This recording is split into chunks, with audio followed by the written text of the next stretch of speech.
पट्टाभस्त्रिया वृन्दारण्यनिवासिनं हृदि लसत् दामाभिरामोदरम्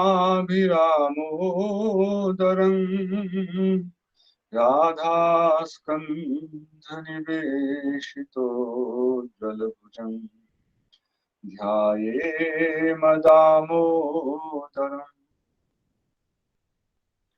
हरे कृष्ण कृष्ण कृष्ण हरे हरे, हरे राम राम राम हरे हरे।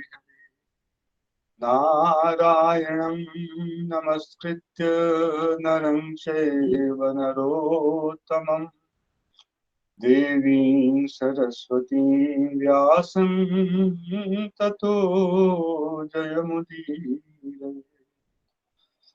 यं प्रव्रजन्तमनुपेतमपेतकृत्यम् द्वैपायनो विरहकातराजुहावो पुत्रेति तन्मयतया तर्वोऽभिनेदु स्तं सर्वभूतहृदयं मुनिमानतोऽस्मि।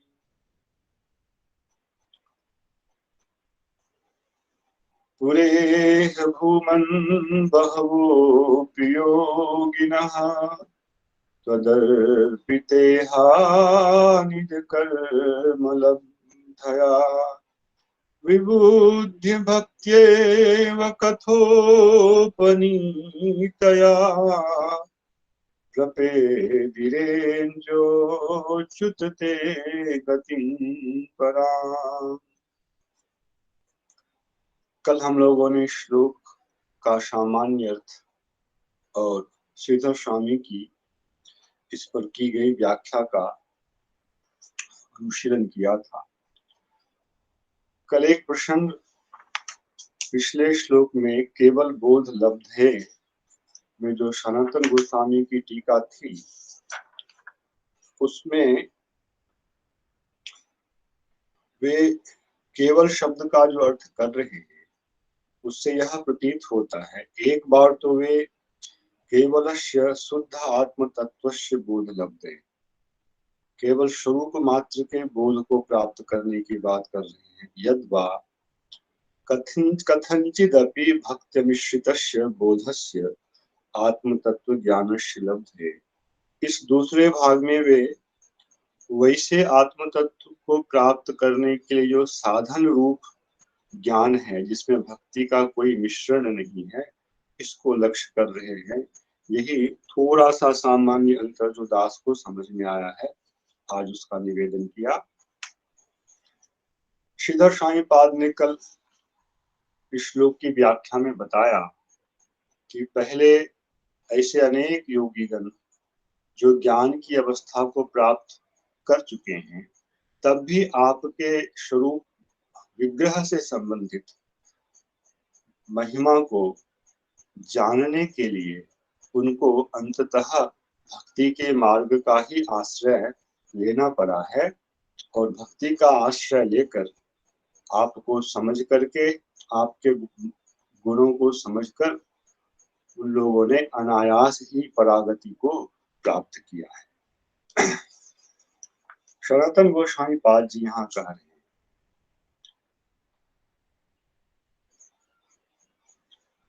श्रेयः स्थितित्वं च न केवलं वांग मात्रेण किंतु पूर्वं बहुशः अनुभूतम एव अस्ति इत्याह पुरेति।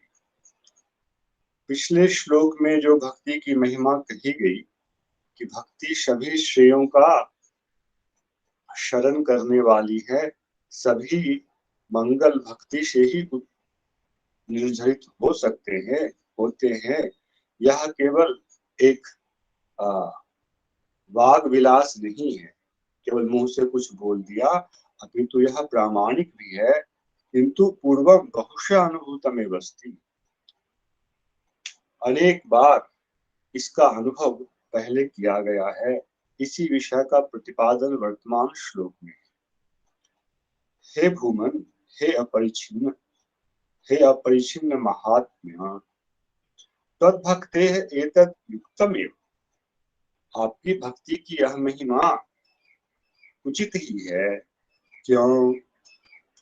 योगिनः मुक्ताः अपि ते तब कथोपनीतया त्वत्कथा श्रवण कीर्तनादि रूपया। कथोपनीतया भक्त्या ते मुक्ताः जानन्ति विबुद्धि त्वां विबुद्धि इत्यादि जो आगे के वाक्य बनेंगे।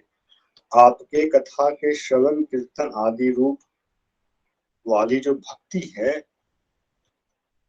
यही अर्थ है कथोपनीतया। कथा का श्रवण कीर्तन इत्यादि करना, स्मरण करना, ऐसी भक्ति के द्वारा ही त्वां विबुद्धि ते परां गतिम प्रपेदिरे। तत्र साधनमाह।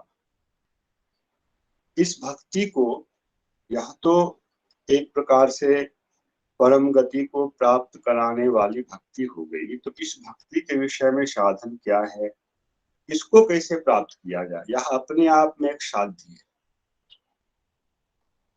तो इसको किस प्रकार से प्राप्त किया जाए, तब उसका उत्तर दे रहे हैं। तदर्पितेहा निज कर्म लब्धया। यह जो खंड है, इसके द्वारा यह सिद्ध होता है कि इसकी महिमा से ही कथा के श्रवण का सौभाग्य, पुनः कीर्तन का सौभाग्य प्राप्त होता है किसी को। उसी के द्वारा आपके गुणों को समझा जा सकता है। यह एक अर्थ हुआ। यद्वा ननु तथापि परम गति प्रापिका भक्ति दुर्घटा। परम गति को प्राप्त करने, परम गति को प्राप्त कराने वाली वह भक्ति दुर्घट ही है। कैसे प्राप्त हो, कैसे वह व्यवहार में आए, उसका उत्तर दे रहे हैं कथोपनीतया। त्वल्लीला कथनेन उपनीतया संस्कृतया। उपनीत शब्द का अर्थ यहाँ सनातन गोस्वामी पाद ने किया संस्कृत। सगुना भक्ति भी होती है। निज कर्म लब्धया वाला जो भाग है, वह यदि उस प्रकार की भक्ति को ग्रहण करें तो भी उसमें एक संस्कार की आवश्यकता है, जिससे वह निर्गुणता की स्थिति में पहुंच सके। और वह जो संस्कार है किससे प्राप्त होगा? तो लीला कथनेन उपनीतया तत्तेन संस्कृतया। तब जाकर के ही वह आपको समझ सकता है और परागति को प्राप्त कर सकता है। अन्यथा उतने मात्र से, केवल कर्म का अर्पण कर देने मात्र से आपके स्वरूप से संबंधित गुणों का जो ज्ञान है, यह संभव नहीं है। तीसरा अर्थ कर रहे यद्वा ते कथया कीर्त्योपनीतया तन्माहात्म्येन प्रवर्तितया। यहाँ कथा शब्द का अर्थ कर रहे कीर्ति। जब तक भगवान की कीर्ति कानों में ना पड़े, भगवान की महिमा का सम्यक रूप से प्रतिपादन हृदय में बैठ ना जाए, तब तक भक्ति में प्रवृत्ति नहीं होती है जीवों की, वह भी निर्गुणा भक्ति में। तो कथोपनीतया का अर्थ किया त्वन्माहात् कीर्त्योपनीतया त्वन्माहात्म्येन प्रवृत्तितया। भगवान के गुणों की महिमा यह है कि मुक्त हो जाने के बाद भी उसका साक्षात्कार नहीं हो सकता है। यह अपने आप में एक बहुत बड़ा महात्म्य है। यदि किसी साधु संग में आकर किसी को इस महात्म्य के प्रति श्रद्धा हो जाती है, तब ब्रह्मभूत प्रसन्नात्मा न शोचति न कांक्षति क्षमा सर्वेषु भूतेषु मद भक्ति लभते पराम। यह जो बाद वाला खंड है, वह भी उसके जीवन में सिद्ध हो जाता है। किंतु बीच में महत् सत्संग की, महत् पुरुषों के संग की वहां परम आवश्यकता है। उसके बिना नहीं होगा, क्योंकि वे लोग ही हैं जो भगवान के गुणों के प्रति वैसी श्रद्धा का उत्पादन करते हैं। परागति क्या है? तो कहा उत्कृष्टान। पहले जो मोक्ष वाली गति थी, इस गति से अत्युत्तम वह गति है जहाँ भगवान के निर्गुण गुणों का अनुभव होता है। हे अच्युत इति यतः तव भक्त्या कथंचित अपि इष्ट सिद्धेश्च्युतिर्नास्ति एव इति भावः। यहाँ भगवान को अच्युत इस शब्द से जो संबोधित किया गया है उसका भाव प्रकृत प्रसंग के अनुसार यह दे रहे हैं गोस्वामी पाद कि ज्ञान के मार्ग में पतित होने की संभावना है, किंतु आपके भक्ति के मार्ग का जो आश्रय लेते हैं उनके पक्ष में पतित होने का कोई प्रसंग ही उपस्थित नहीं होता है।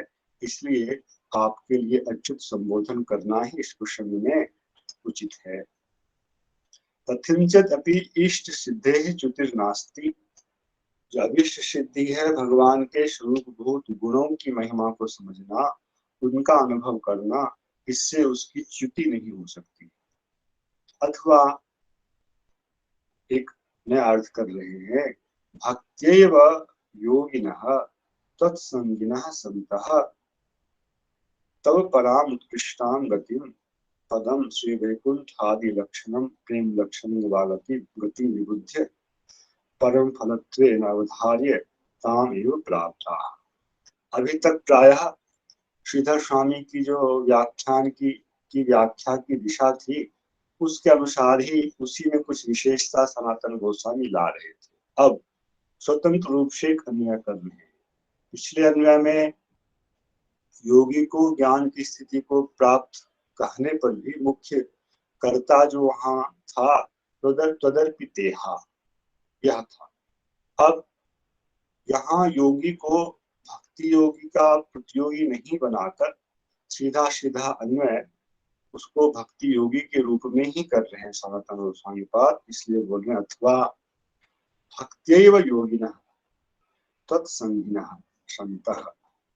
यह योगी इस श्लोक में जो है किसी का प्रतियोगी तो नहीं है, सीधा ही साक्षात भक्ति योग का आचरण करने वाला है। भक्त्या एव योगिनः तत्संगिनः, आपके प्रति आसक्ति रखने वाला है। ते ऐसे लोग तब पराम उत्कृष्टां गतिं प्राप्नुवन्ति प्रपेदिरे, ऐसे लोग आपसे संबंधित जो उत्कृष्ट गति है, तो उसका क्या अर्थ है? गति शब्द का अर्थ कर रहे हैं पद।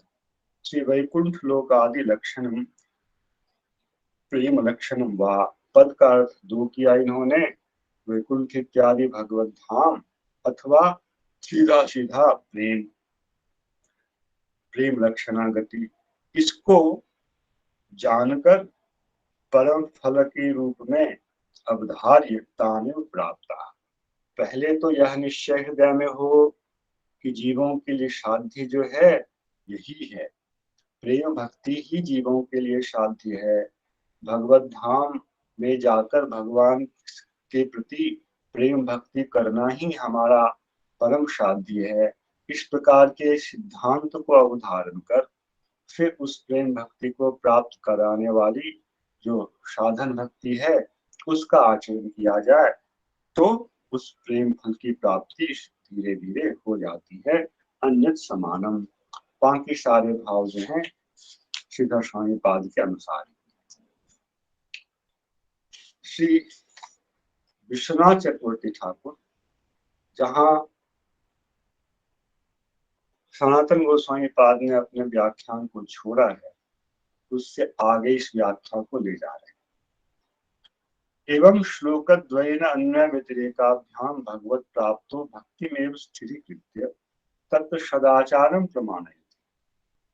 पिछले दो श्लोकों में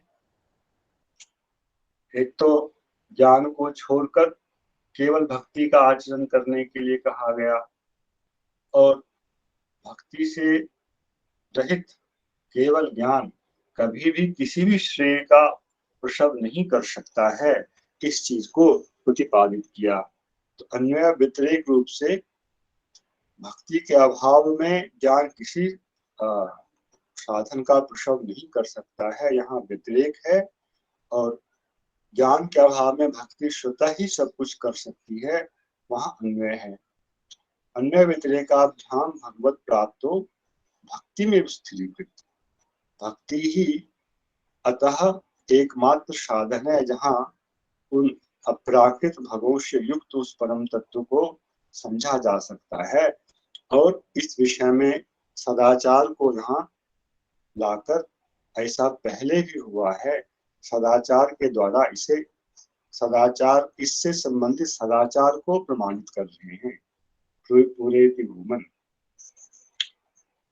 भूमन हे प्रभु, इह जगति इह पुरे पुरा इह इह जगति योगिनः भक्ति योगवन्तः एवं त्वयि एव अर्पिता इहा चेष्टा यैः तद्भक्त्यर्थम एव सर्वेन्द्रिय व्यापारम कुर्वाणा इत्यर्थः।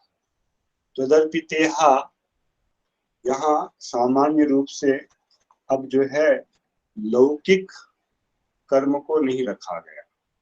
इसे पीछे वाले श्लोक में निज कर्म को वैदिक और इहा को लौकिक मान करके व्याख्या की गई थी श्रीधर स्वामीपाद के द्वारा। यहाँ विष्णु चक्रवर्ती ठाकुर कह रहे हैं भक्त का लक्षण ही यही है कि भक्त का जितना भी इंद्रिय संबंधी व्यापार होगा, उस व्यापार का एकमात्र लक्ष्य जो है भगवत प्रीति ही होगा। तो ये अर्पिता इहा चेष्टा यही है तद भक्त्यर्थम एवं सर्वेन्द्रिय व्यापारम कुर्वाणा, यही भक्ति योगी का लक्षण है। वह लौकिकी वैदिकी जो भी क्रिया करेगा वह केवल भक्ति की प्राप्ति के लिए करेगा। कल जो श्लोक का अर्ध भाग कहा गया था वह पूर्ण श्लोक इस तरह से है, लौकिकी वैदिकी वापि या क्रिया क्रियते मुने हरिसेवानुकूला एव सा कार्या भक्ति इच्छता।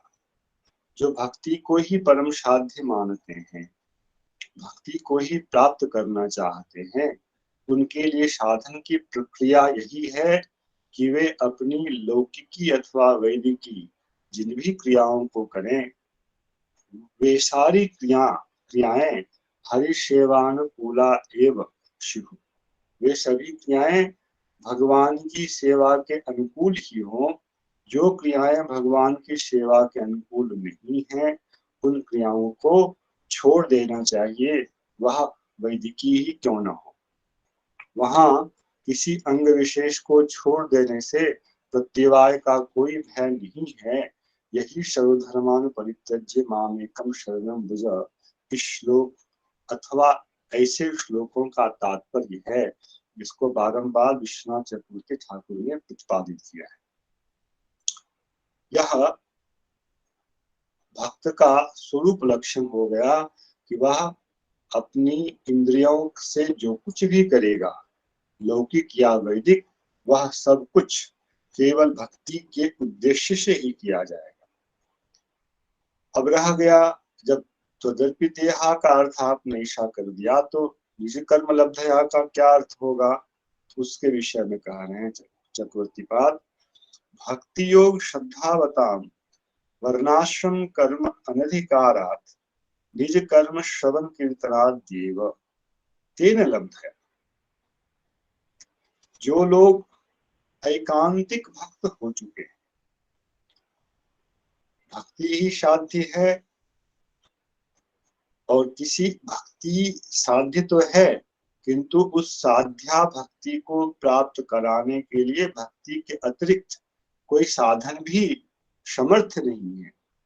यह जिसको बुद्धि हो जाती है वह भक्ति से अतिरिक्त अन्य सभी साधनों का परित्याग कर देता है। इस सिद्धांत को जानने वाला जो व्यक्ति है वह वर्णाश्रम से संबंधित कर्म को इसलिए नहीं करता है कि उसके वर्णाश्रम कर्म में अब उसका अधिकार ही नहीं। वर्णाश्रम कर्म अनधिकारात् निज कर्म श्रवण कीर्तन आदि, ऐसे एकांतिक भक्तिमान पुरुषों के लिए निज कर्म जो है वह सीधा श्रवण कीर्तन आदि ही हो जाता है। जैसे गीता में केवला भक्ति के प्रसंग में भगवान ने जब नवम अध्याय में उसका लक्षण बताया है, तो वहाँ सततं कीर्तयन्तो माम यतन्तश्च दृढव्रताः नमस्यन्तश्च माम भक्त्या नित्ययुक्ता उपासते। सततं कीर्तयन्तो माम, तो कीर्तन इत्यादि में सतत जो निरत है उसके पक्ष में वर्णाश्रम धर्म का अनुष्ठान यह असंभव सा हो जाएगा। निंदनीय वे ही हैं जो ना तो केवला भक्ति का ही आचरण करते हैं, ना ही स्वधर्म का आचरण करते हैं, किंतु स्वधर्म का परित्याग करके भी जो केवला भक्ति के आचरण में निरत रहते हैं, उनके पक्ष में स्वधर्म संबंधी आचरण के परित्याग का दोष नहीं लगता है। इसको बारंबार कृष्णा चक्रवर्ती ठाकुर ने अपने पूरे शास्त्र में प्रतिपादित किया है। इसलिए निज कर्म का अर्थ यहाँ स्वधर्म नहीं होगा। जो ऐसी एकांत की भक्ति में निष्ठ नहीं है, उनके पक्ष में तो वह ठीक है, उनको स्वधर्म का वह अंत अपने जीवन में पालन करना ही पड़ेगा, किंतु केवला भक्ति के प्रति जिनकी श्रद्धा है, उनके पक्ष में यह दोष घटित नहीं होता है। गजेंद्र स्तुति में, गजेंद्र मोक्ष वाली स्तुति में, एकांतिनो यस्य न कंचनार्थं वाञ्छन्ति ये वै भगवत्प्रपन्नाः अत्यद्भुतं तत्, क्या है उसमें, अत्यद्भुतं तच्चरितं सुमंगलम, गायन से आनंद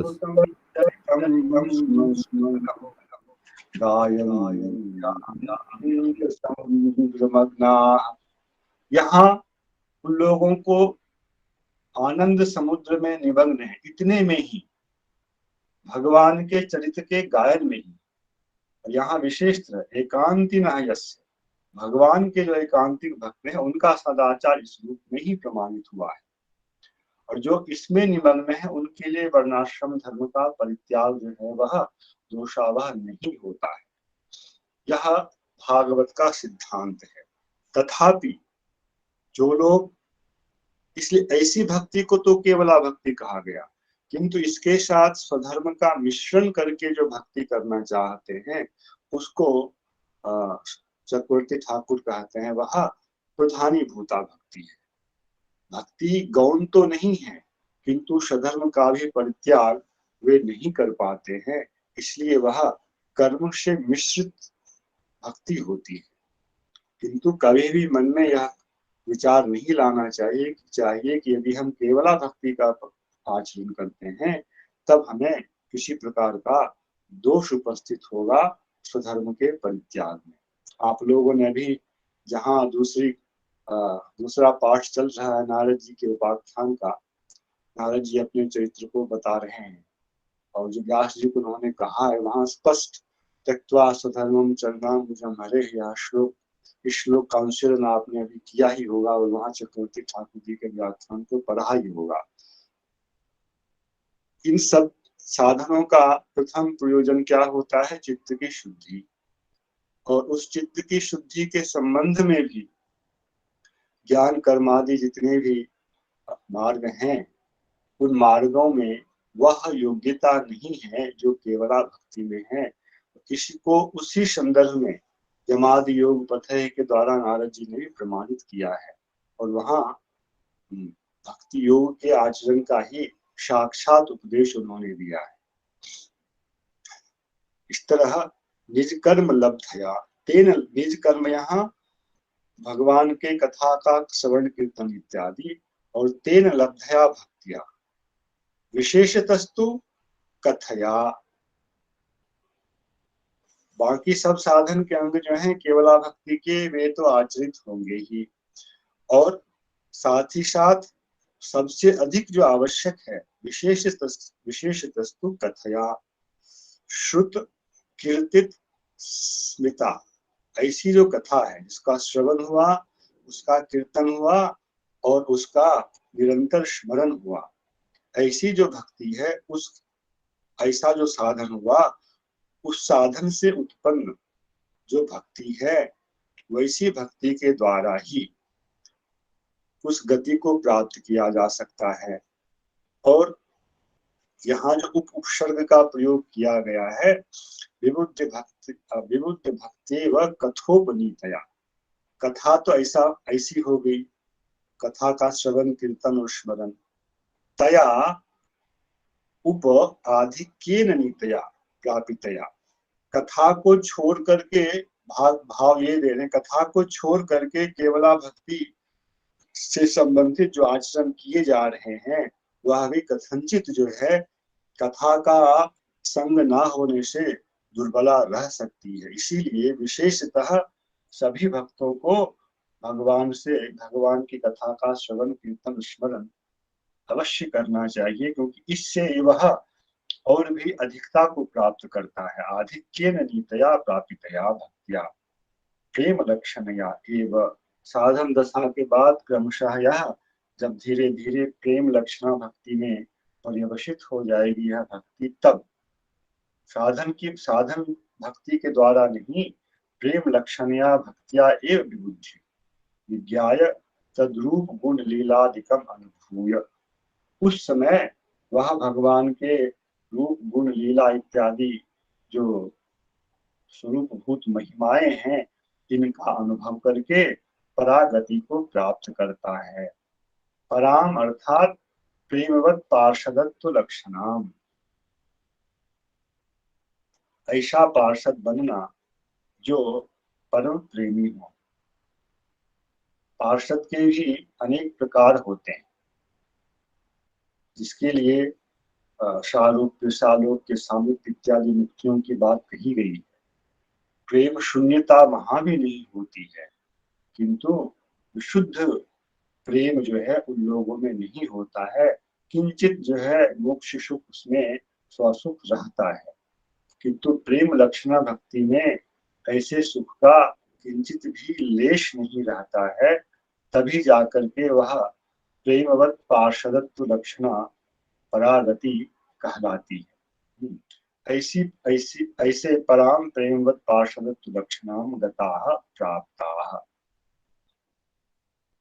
प्रपेदिरे को प्राप्ताः तद्गतो अर्थ से इस प्रकार का अर्थ यहाँ किया।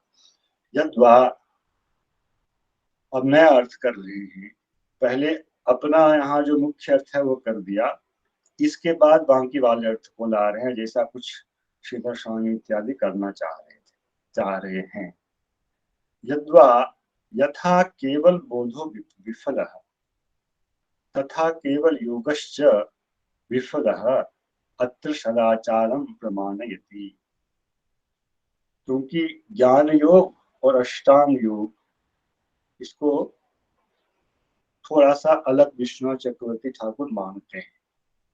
इसलिए पिछले श्लोक का विषय तो माना केवल ज्ञान योग, केवल बोध, और इस श्लोक में केवल योग को जो है प्रतियोगी मान रहे हैं भक्ति का। यथा केवल बोधः विफलः तथा केवल योगस्य विफलः अत्र सदाचारम प्रमाणयति, इस विषय में सदाचार जो है वे प्रमाणित कर रहे हैं।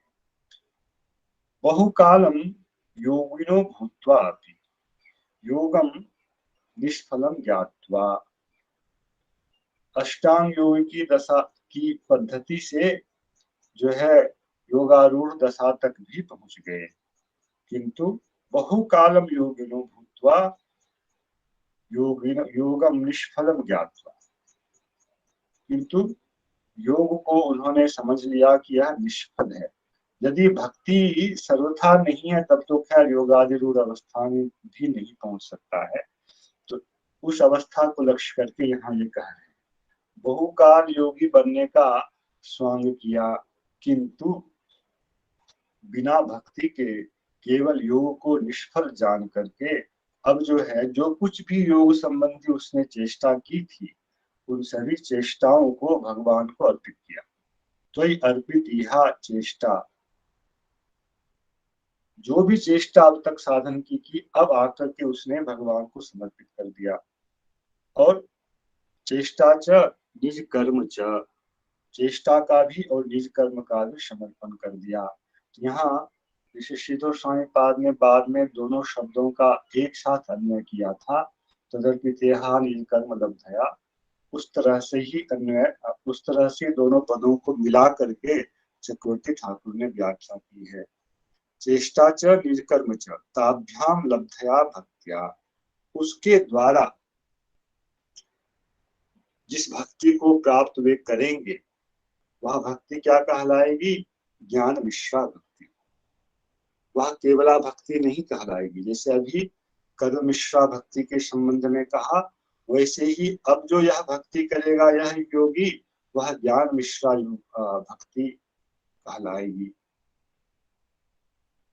इसके द्वारा ही त्वाम विबुद्ध ज्ञात्वा, इसके द्वारा ही अब वो भगवत स्वरूप से संबंधित गुणों की महिमा, भगवान का जो विग्रह है इसकी महिमा को वह समझेगा। किंतु जिस प्रकार से प्रेमवत पार्षदत्व लक्षणा जो भक्ति है इसके द्वारा समझा जा सकता है, उस तरह से ये लोग नहीं समझ पाएंगे। इसलिए ये लोग सालोक्य शास्त्री इत्यादि मुक्ति के अधिकारी बनेंगे, पर कुछ तो इन्हें समझ में आएगा ज्ञान मिश्रा भक्ति के द्वारा। योग मिश्रा ज्ञान मिश्रा यहाँ समान अर्थ में ही समझना चाहिए।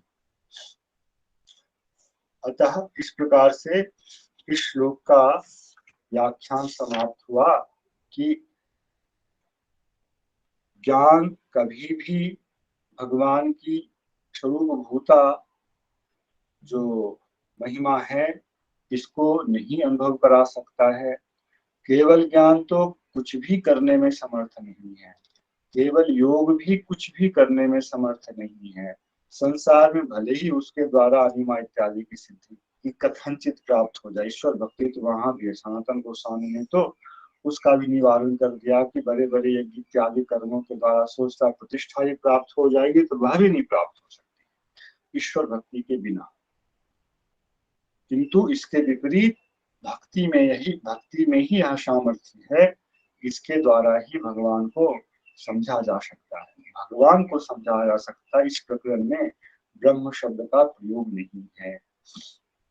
अब अगले श्लोक में हम लोग चलें। तथापि भूमन् महिमा गुणश्यते विबोधुमर्हन् अर्हत्यमलान्तरात्मभिः अविक्रियात् स्वानुभवादरूपतो बोध्यात्मतया न चान्यथा। यहाँ तथापि, हे भूमन, भूमन पिछले श्लोक में भी रखा था शब्द, ब्रह्मा जी ने इस श्लोक में भी रखा था। तो अपरिच्छिन्न कहने का भाव यहाँ यह है कि वे हर दृष्टिकोण से अनंत हैं, इसलिए कोई उनको कुछ समझ ही लेगा तो भी सब कुछ मैंने भगवान का समझ लिया, ऐसा कभी भी नहीं हो सकता है। हे भूमन, तथापि अगुणस्य ते महिमा, अगुण स्वरूप आपकी जो महिमा है इसको अमलांतरात्म भी विबोधुम अर्हति।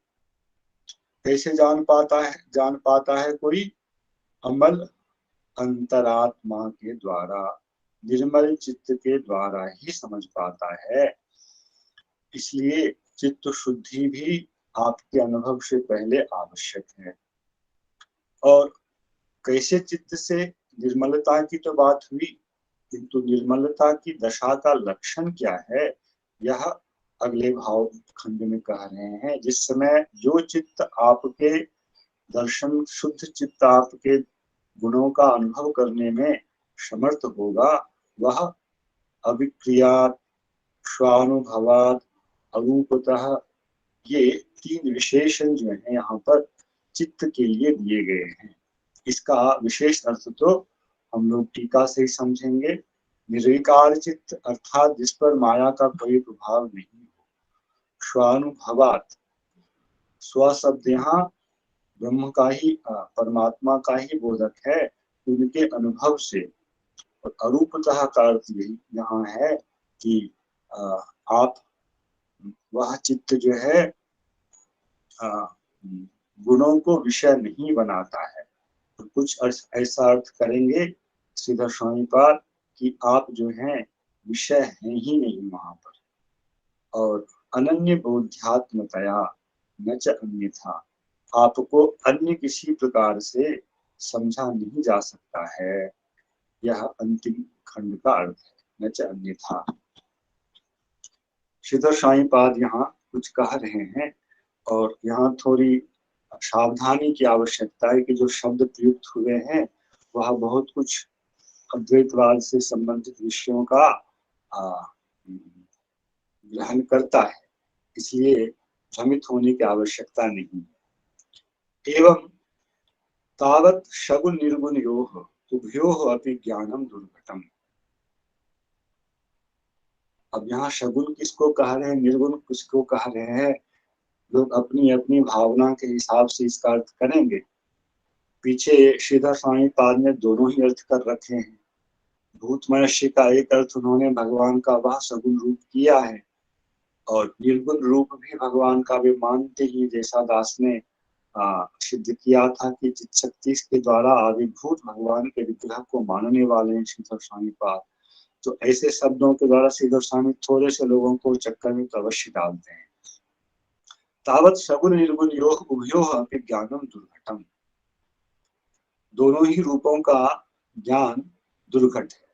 अब एक अर्थ तो जैसे गौड़ी आचार्य लोग करते हैं वह भी हो सकता है कि, या अधिकांश वैष्णवाचार्य करते हैं, सगुण मतलब कल्याण गुणमय है और निर्गुण का अर्थ सामान्य रूप से केवल प्रकृति से अतीत होना।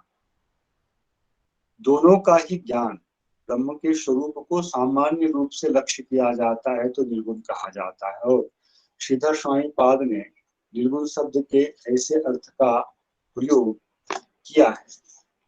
गीता में 13वें अध्याय में जब 14वें श्लोक में सर्वेन्द्रिय गुणाभासम सर्वेन्द्रिय विवर्जितम अशक्तम सर्वभृच्चैव निर्गुणम गुण भोक्तृ च, यहाँ श्रीधर स्वामी ने व्याख्या की है तो निर्गुण शब्द का इतना ही अर्थ किया है, निर्गुणम सत्वादि गुण रहितम, गुण सर्वथा गुणहीनम, ऐसा अर्थ निर्गुण का जैसा द्वैतवाद में प्रचलित है कि वहां कोई धर्म ही नहीं है, ऐसा श्रीधर स्वामी की लेखनी में देखने के लिए नहीं प्राप्त होता है। इसलिए शब्द का जो सामान्य अर्थ प्रचलन में है उसके द्वारा हमें भ्रांत नहीं होना चाहिए।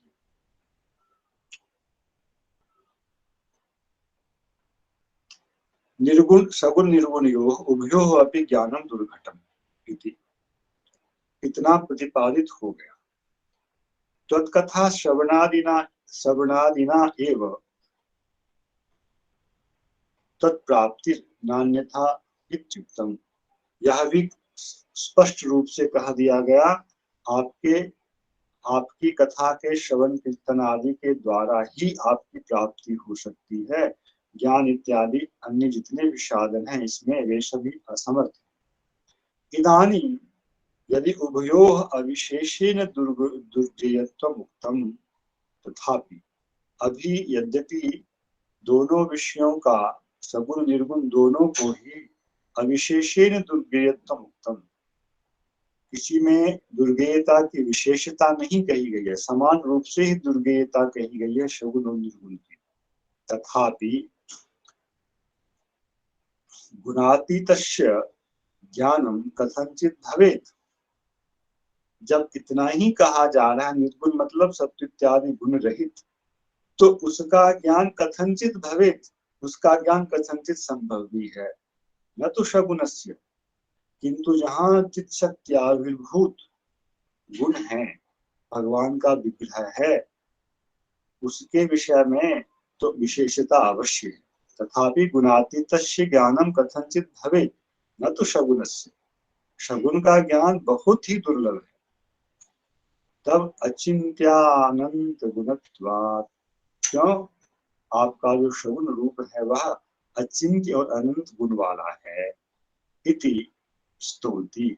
तो इस श्लोक में जो है सगुण रूप का ही जो है स्तवन हो रहा है। श्लोक द्वयेन तथापि। हे भूमन, हे अपरिच्छिन्न गुण, अपरिच्छिन्न गुणस्य ते महिमा अमलैः अंतरात्मभिः प्रत्याहृतेन्द्रियैः विबोद्धुं बोधगोचरी भवितुम् अर्हति योग्यो भवति। आप अपरिच्छिन्न गुण वाले हैं और अपरिच्छिन्न गुण वाले आपकी महिमा तो प्रत्याहित इंद्रियों के द्वारा ही समझा जा सकता है। अब मूल श्लोक में एक समस्या है थोड़ी अन्वय की। ते महिमा विबोधुम अर्हति, यहाँ महिमानम विबोधुम अर्हति द्वितीय प्रयोग उचित है। यहाँ मतलब जो तत्ववाची कर्मवाची वाला विज्ञान है उसका थोड़ा यहाँ श्लोक में उल्लंघन है। इसके लिए श्रीधर स्वामीपाद को 2-3 प्रकार के भाव देने पड़े हैं। कहीं न कहीं एक जगह उल्लंघन करना ही पड़ता है। बोध गोचरी भवितुम अर्हति योग्यो भवति। तो विबोधुम को बोध गोचरी भवितुम किस तरह से करना पड़ा, अथवा विबोधुम ज्ञातुम अर्हति अर्हते। अर्हति यह प्रयोग परस्मै पद का यहाँ उचित नहीं होगा। अर्हते महिमा को यदि प्रथमा विभक्ति में हम माने जो होता भी है तो यहाँ अर्हति शब्द भी उचित नहीं, पद भी उचित नहीं है, अर्हते होना चाहिए। अर्हते शक्यते इत्यर्थः। यद्वा महिमा इति महिमानम कश्चित विबोधुम अर्हति। तो इस प्रकार से थोड़ा एक में एक कहीं न कहीं कुछ जो है शब्द को विकृत करके ही अर्थ यहाँ संभव हो सकता है। कथम, तो इसके उत्तर में कैसे, अमलांतरात्मा अमलान जो प्रत्याहित इंद्रिय हैं इन इंद्रियों ऐसे इंद्रियों से कैसे समझते हैं, तो उसके लिए कह रहे हैं कथम स्वानुभवात् आत्मा कारांतःकरण साक्षात्कारात्। अब जो है यह जो भाग है यह पूरा अद्वैत वेदांत के हिसाब से ही श्रीधर स्वामीपाद ने लिखा है। तो अभिप्रियात से पहले उन्होंने स्वानुभवात् इस शब्द की व्याख्या की है। अनुभव, स्वानुभवात् अर्थात आत्मा कारांतःकरण साक्षात्कारात्। जो अंतःकरण आत्माकार में परिणित होता है, अर्थात अंतःकरण की आत्मा के आकार की जब वृत्ति बनती है तब उसका साक्षात्कार होता है, और वैसे ही अंतःकरण से आपका साक्षात्कार हो सकता है, ना कि सामान्य अंतःकरण से। तो यहाँ एक प्रश्न आता है, ननु अंतःकरणम अपि सविकारमेव। अंततः अंतःकरण की आत्मा काल वृत्ति जो बनेगी वह कैसे बनेगी, यह प्रश्न है। क्यों? अंतःकरण तो सविकार है, तो अंतःकरण अभी सविकारम एव विषय करोति, क्षमा करें। अंतःकरण किसको अपना विषय बनाता है? तो अंतःकरण जो विकार में है, प्रकृति का जो विकार है ऐसा पदार्थ है उसको ही अपना विषय बनाता है, किंतु आत्मा तो सविकार पदार्थ है नहीं। तो कथम आत्मा कारता तस्य अंतःकरणस्य। तो अंतःकरण किस प्रकार आत्मा काल में परिवर्तित हो सकता है, वैसे वृत्ति कैसे उसमें उदित हो सकती है। इत्यतः आह, इसका उत्तर दिया अविक्रियात्। विक्रिया का अर्थ है विशेषाकार। हम जब घटपट इत्यादि का दर्शन करते हैं तब उस रूप में जो अंतःकरण की वृत्ति परिणत होती है वह अंतःकरण की विक्रिया कहलाती है, किंतु यहाँ पर वैसा किसी भी प्रकार का विशेषाकार नहीं है आत्मा में, इसलिए क्योंकि आत्मा स्वीकार है ही नहीं, इसलिए यह ऐसे अंतःकरण का विशेषण है अभिक्रिया, जिसमें किसी भी विशेष आकार का होना उत्पन्न नहीं होता है। अर्थात जैसे योग दर्शन में कहते हैं, चित्त की वृत्ति सर्वथा शांत हो जाए, सर्वथा शांत हो जाए, तब वह आत्मा का अनुभव कर सकती है। वह वही स्थिति यहाँ श्रीधर स्वामी पाद उठा रहे। एवं एवं भूता एवं भूता एवं भूतात् स्वानुभवात्, इस प्रकार का जो स्वानुभव है, आत्मा का अनुभव है, उसके द्वारा ही भगवान के गुणों को समझा जाता है, न कि विषयाकार अंतःकरण के द्वारा समझा जाता है। एवं भूता स्वानुभवात् विशेष विशेष परित्याग एव आत्मा कारता इत्यर्थः। सभी प्रकार के विशेषाकारों का परित्याग हो जाना ही आत्मा कारता है। यही इस प्रकरण का अर्थ है भागवत में श्री गोस्वामी पाद के अनुसार। ननु अंतःकरण साक्षात्कार विषयत्वेन अनात्मत्व प्रसंगः स्यात्।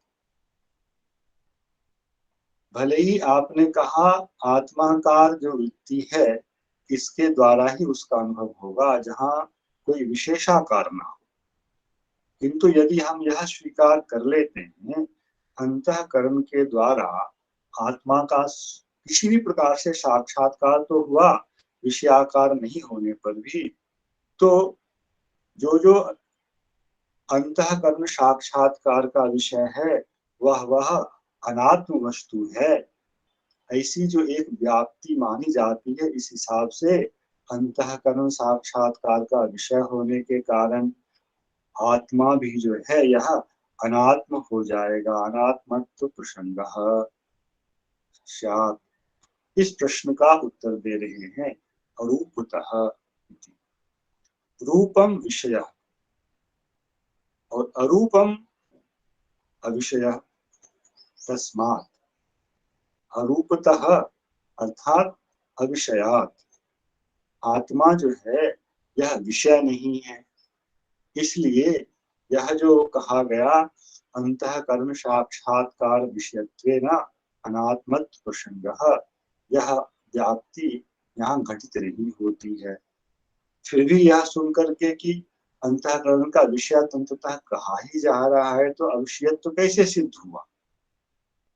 तो उसके विषय में जो है सिद्धांत कर रहे हैं, वृत्ति विषयत्वम एव आत्मनः न फल विषयत्वम अतः नायम दोषः।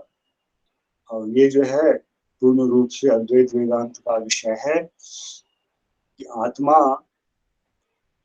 वृत्ति का विषय है और फल का विषय नहीं है, इसलिए जो अरूप कहा गया यहाँ पर अरूपतः, इस सिद्धांत में कोई समस्या नहीं होती है। थोड़ा सा अद्वैत वेदांत के ज्ञान की अपेक्षा रखता है। दास थोड़ा सा इसका अंत में कुछ वर्णन करना चाहता है, यदि जिनको थोड़ा ज्ञान होगा वे समझ लेंगे, नहीं होगा तो शायद उनके लिए कठिनाई होगी। अद्वैत वेदांत में जो प्रतिकर व्यवस्था इसको बोलते हैं, जहाँ ज्ञान एक कर्म होता है, जैसे मुझे घट का ज्ञान हुआ, यहाँ घट ज्ञान जो है वह कर्म है। तो यह कैसे होता है, इसके लिए अद्वैत वेदांत में जो प्रक्रिया है वह प्रक्रिया इस प्रकार है कि अंतःकरण से एक वृत्ति निर्गत होती है जो विषय वस्तु तक जाती है। वह शरीर के भीतर जब वह वृत्ति है तब उसका एक नाम है। शरीर से निर्गत होकर जब वह विषय प्रदेश तक जाती है तब उसका एक नाम है, और विषय प्रदेश में जाकर के वह विषयाकार होती है, उसका एक नाम है। और यह वृत्ति जब विषयाकार होती है तब किस प्रकार से विषय का अज्ञान और उस पर जो आवरण है, अज्ञान आवरण, इसका भंग करती है, और फिर वह चैतन्य जो है वृत्ति में प्रतिफलित होता है। वह चिदाभास ही जो है वह घट का प्रत्यक्ष कहलाता है। अंतःकरण से अवच्छिन्न जो चैतन्य रहा, जो शरीर के भीतर है, उसका नाम होता है प्रमात्री चैतन्य, वह करता है। और शरीर से लेकर के घट तक जो वृत्ति है, उससे जो अवच्छिन्न चैतन्य है, उसका नाम वे लोग कहते हैं प्रमाण चैतन्य। और घटाकार जो वृत्ति होती है, इसको वे लोग कहते हैं प्रमात्री चैतन्य। और घट जो विषय है, उससे अवच्छिन्न जो चैतन्य है, उसका नाम है विषय चैतन्य। तो विषय चैतन्य पर ही अज्ञान का आवरण है, और उस अज्ञान के आवरण को जब तक भंग नहीं किया जाएगा, तब तक विषय का साक्षात्कार नहीं हो सकता है। इसलिए अंतःकरण की वृत्ति विषय देश तक जाती है, और वृत्ति जो है विषयाकार में परिणत होती है। दोनों के एक देश में, वृत्त्यावच्छिन्न चैतन्य और विषयावच्छिन्न चैतन्य एक देश में अवस्थित होने के कारण वह तादात्म्य को प्राप्त करता है, अज्ञान का आवरण भंग होता है। और वृत्ति चैतन्य में तब जो चैतन्य प्रतिफलित होता है, वही है फल। उसका नाम है प्रमेय। कर्ता क्रिया, करता हुआ प्रमिति चैतन्य, क्रिया वृत्ति अर्थात प्रमाण चैतन्य, और वह प्रमिति चैतन्य जो विषयाकार होती है, और उसमें जो चैतन्य प्रतिबिंबित होता है, उसका नाम है प्रमेय चैतन्य।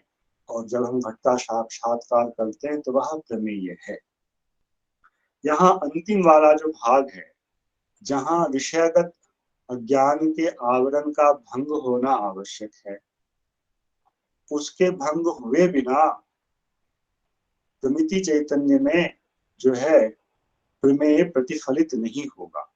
वह जो दो अंश है, उसको लेकर के ही यहाँ चर्चा की जा रही है कि ऐसा जो स्थूल विषय है, सविकार जो है, उसके लिए अपेक्षित है कि प्रमेय वहां प्रतिफलित प्रमेय वहां हो,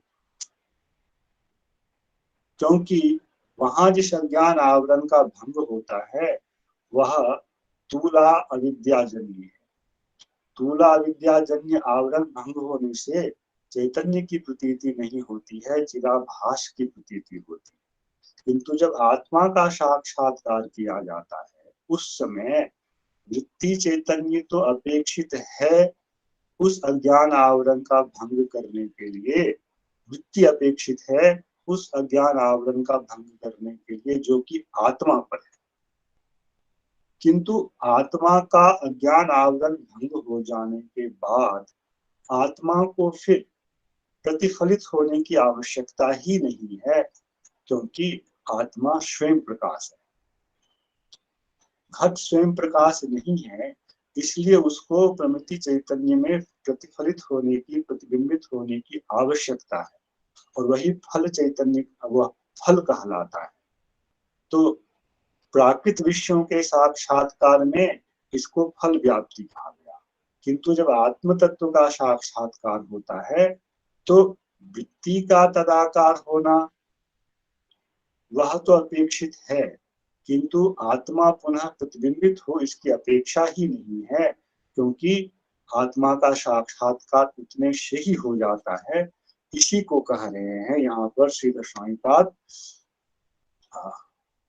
वृत्ति विषयत्वम एव आत्मनः न फल विषयत्वम विषयत्वम। आत्मा अंतःकरण की वृत्ति का तो विषय है, किंतु वह आत्मा फल विषयता को प्राप्त नहीं करता है, क्योंकि उसकी आवश्यकता ही नहीं रहती है। वह एक कारण है, और आत्म साक्षात्कार हो जाने के बाद अब ना तो वहां अंतःकरण की वृत्ति है, तो प्रतिफलित भी वह किसमें होगा, क्योंकि सब कुछ तो वहां समाप्त हो गया आत्म साक्षात्कार होने से। इसलिए फल विषयता जो है यह आत्मा में नहीं होने के कारण अरूपतः यह जो कहा गया है, इस इस अर्थ में कोई, इस शब्द में कोई दोष यहाँ पर नहीं है। कथम तर्हि स्फूर्ति, तो फिर स्फूर्ति कैसे होती है? तो बोल स्फूर्ति इसे घट की स्फूर्ति हुई, क्योंकि वह प्रतिफलित चैतन्य हुआ, प्रमेय हुआ, तो घट की स्फूर्ति होती है। यहाँ फिर स्फूर्ति कैसे होगी यह कह रहे हैं, तो कह रहे उसकी आवश्यकता ही नहीं है। घट क्योंकि स्वयं प्रकाश पदार्थ नहीं था, इसलिए उसका जो प्रतिबिंब हुआ वह प्रमेय बना। किंतु आत्मा यह तो अनन्य बोध्यात्मतया स्वप्रकाशत्वेन एव, न तो अन्यथा। आत्मा जो है यह तो अनन्य बोध्य है, अनन्य बोध्य स्वरूप होने के कारण यह स्वप्रकाश है, इसकी स्वप्रकाशता है, इसलिए अन्य किसी प्रकार की आवश्यक न तो अन्यथा अन्य प्रकार से इसका बोध नहीं होता है, जैसे घट का होता है। इदम तत् इति विषयत्वेन, यह घट है, इस प्रकार से जो बोध होता है हम लोगों का, इस प्रकार से आत्मा का बोध वहां नहीं होता है। इसलिए क्योंकि आत्मा स्वयं प्रकाश है, घट स्वयं प्रकाश नहीं है, इसलिए इदम तत् इति विषयत्वेन घटस्य बोधा भवति, न तो आत्मनः आत्मनः स्वप्रकाशत्वात्। तो इस प्रकार से श्री स्वामीपाद ने अद्वैत वेदांत की जो प्रतिकरण व्यवस्था है, आत्म साक्षात्कार की व्यवस्था है, उस अनुसार श्लोक के स्तुति भाग की व्याख्या उन्होंने की है। अब यह उचित अनुचित का विषय है, यह तो दार्शनिक लोगों का विषय है, उसमें जाने की आवश्यकता नहीं है। जैसा उन्होंने लिखा था और जैसा इस विषय में अद्वैत वेदांत की मान्यता है, दास ने उस हिसाब से का कुछ प्रतिपादन किया, कुछ त्रुटि भी हो तो आप लोग क्षमा करेंगे। जय श्री कृष्णार्पणमस्तु। हरे कृष्ण कृष्ण कृष्ण हरे हरे, हरे राम राम राम हरे